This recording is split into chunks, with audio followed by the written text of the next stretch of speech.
we have some very exciting news today. There is a brand new Harley-Davidson Sportster S.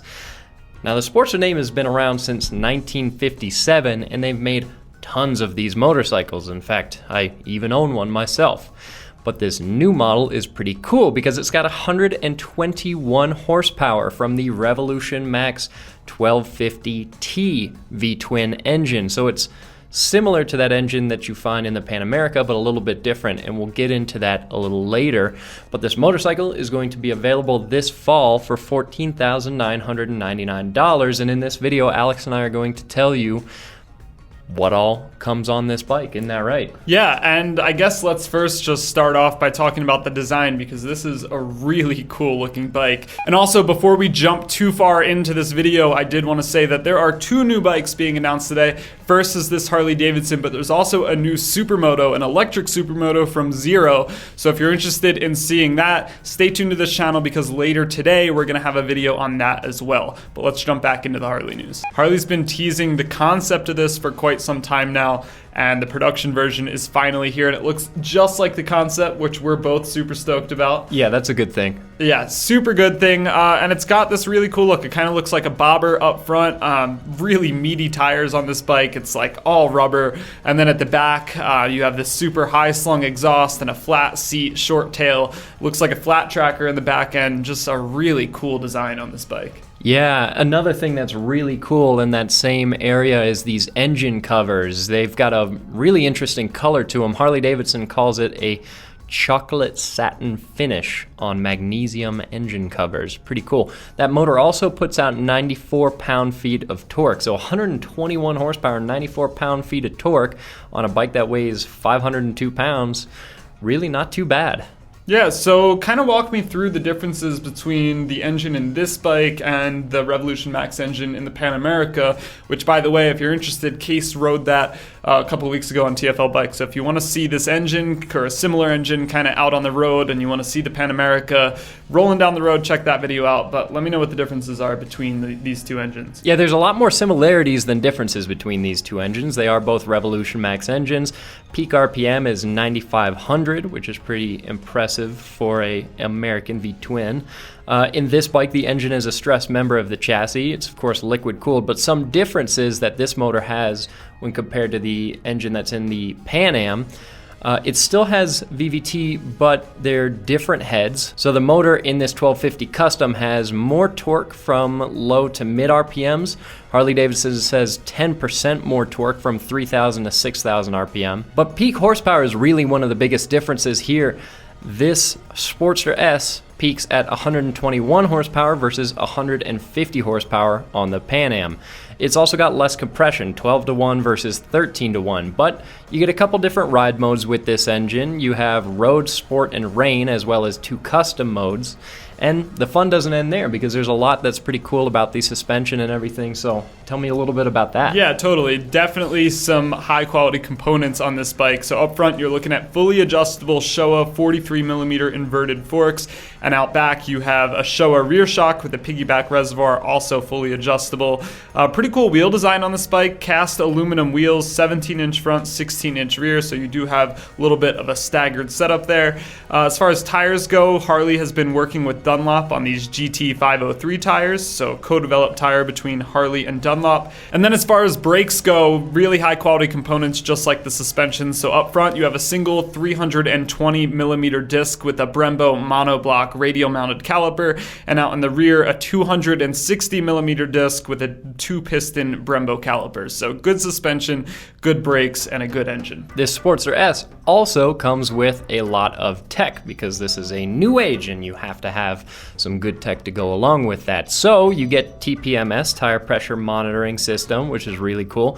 You get cornering ABS and traction control, electronically linked braking, drag torque slip control, and then the new display on this Sportster S is a round 4-inch TFT that Bluetooth connects up to your phone, to your helmet. You've also got this really interesting LED oval headlight. It's a day maker. and it's got a really unique look to it. Yeah, it looks like a pill almost. Yeah, it does look like a pill. It's a weird shape, and it kind of goes with the Pan America theme too. You know, the Pan America has a really weird headlight, so I like that they're kind of adding some flair. Going back to that round TFT display though, I think it's a really cool look. The display on the Pan America has a very similar interface. It's super colorful, super crisp, very easy to use. I was really impressed with the system on the Pan Am, and this looks very similar. Just instead of using a rectangular display, it uses a circular one to kind of match the style of the bobber and the cruiser look. Now, a few more details about this motorcycle. You have a 3.1 gallon fuel tank, a high mounted 2-into-1-into-2 exhaust, and that is one of the most distinct design features, I would say, on this bike. At least when I look at it, that exhaust really stands out to me. Forward foot controls and low handlebars, so it gives you a bit more of an aggressive riding position. Luckily still, you have a low seat height, 29.6 inches, which is not bad. Yeah, not bad at all. Shorter riders should have no problem flat-footing this bike. And you also get some other cool things. Adjustable levers are standard, so not something you need to add aftermarket. Looks like they're painted black already too, so good levers. 2 power points for heated riding gear, which is pretty cool, so you don't need to add on accessory power points. If you have a heated vest or jacket or pants or gloves, you can plug them right into the bike without adding any additional wiring. It also has a USB-C port for charging your phone, and cruise control and a proximity alarm comes standard as well. Yeah, now there are 3 different colors that you can get this bike in. You can get Vivid Black, and you can get Midnight Crimson, which is an extra $350. But both Alex and I agree, we think the coolest looking color is the color that we initially saw this concept in, and it's the Stonewashed White Pearl. That's also an extra $350. But it offers some really nice contrast, and I don't know what to say. This bike in white just looks really good. Yeah, the white tank with the white tail, black seat, that black insert that's on the top of the tank, and you know, the chocolate engine cases. It looks awesome. I love this bike in white. All 3 colors look good, but if I was gonna go for one, I'd totally go for the white one. Some cool accessories they're offering too. There's a bunch of them, but some notable ones are a mid-control kit, so you can change up the riding position a little bit if you want to, go to mid-controls.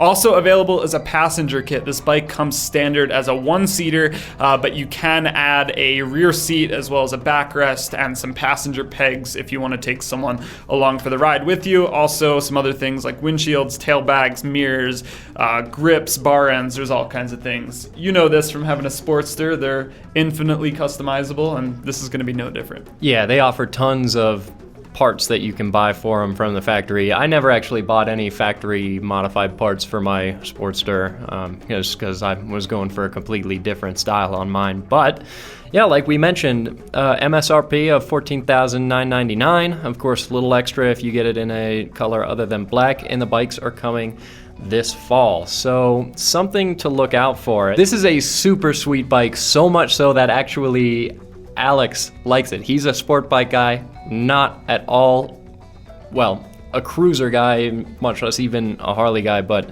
Alex is digging this bike. Cruisers are not typically my thing. Like Kase said, I'm a sport bike guy. I like going fast. I like riding on the track.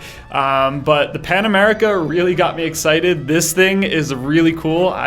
If I didn't already have 4 motorcycles and I was looking for a cruiser, I'd probably go for this one over, some of the other cruisers that are out there that I've ridden. This thing just looks sweet. I was really excited for the Bronx that unfortunately doesn't look like it's coming anymore, but props to Harley for stepping up their game and making some more interesting bikes that are not the classic chromed out Harley cruisers, and, make someone like me want to go and look at one in person, want to ride one. Yeah, these are the kinds of bikes that are going to get younger riders, and I think older, more experienced riders alike excited about the brand again, which is, I think, exactly what the company needs. So whether or not you like Harley-Davidson, this is a cool bike, a big step forward for them, big step forward for the Sportster. So be sure to keep an eye out. We're going to get our hands on it as soon as we possibly can, to make a video on it, but also because I just really, really want to ride it.